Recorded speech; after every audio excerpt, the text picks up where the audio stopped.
શું થયું વહુ? કેમ ઉદાસ છે અને કેમ રડસ તું? ના ના મમ્મી, કદાચ મારા આંખમાં છે ને કચરો જતો રહ્યો છે. માં પોતાની દીકરીને સમજી શકે છે ને, તો સાસુએ પણ પોતાની વહુને સમજી શકે છે. કે વહુ શું થયું તારે? ના ના મમ્મી, કશું નહીં થયું.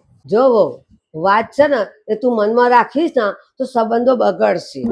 એટલે તું જે હોય કહી દે મને. મમ્મી, મારે નોકરી કરવી છે. એમાં પ્રોબ્લેમ શું છે વહુ? તમારો દીકરો કહે છે કે ઘરનું કામ છે ને એક સ્ત્રીનું હોય છે અને બહારનું કામ હોય છે ને એક પુરુષનું હોય છે. જે રીતે હું આ ઘર સંભાળતી આવું છું ને એ રીતે. એવું નથી મમ્મી, પણ જો તમારે ઘરના કામ જ કરાવતા તો તમે ભણેલી ગણેલી વહુ શું કરવા લાયા?